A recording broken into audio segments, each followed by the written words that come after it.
Close to London and Harley Street, I thought, hang on a minute, it's going to be nice and easy to find someone that will treat me. No, it was not. I have complex mental health needs, and so lots of people would not treat me.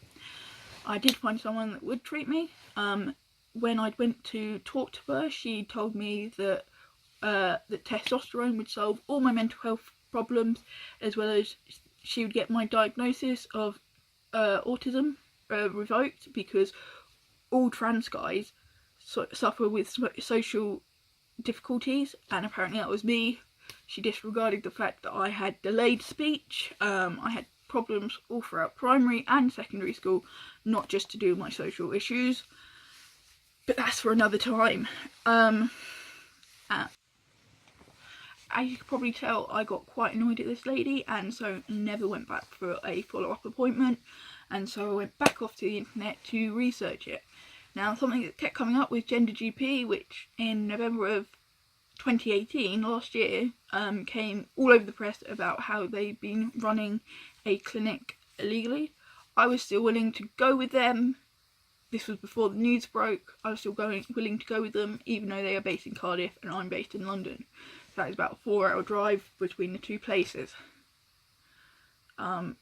So they sorted me out with someone closer to London.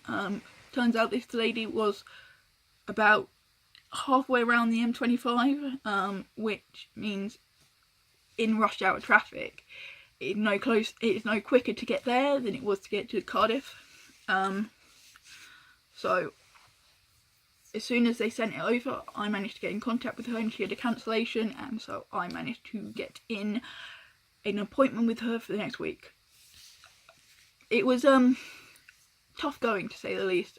She went through all of my past experiences, how I ended up in hospital, what my diagnoses were. She had to have letters from back in the past, so she had letters from my care coordinator with CAMS, my psychologist with CAMS, my discharge letter from CAMS, which said about my hospital stay, and then some with the adult mental health services. She had contact with my care coordinator, I do believe, and some contact with the private care that I also got. So in total it took about 3.5 hours to go through my whole mental health history, and at which point she wrote a report which I do believe was 7 to 8 pages long, telling them about my past, why I should be eligible for the surgery, etc, etc, etc, and how stable I am currently.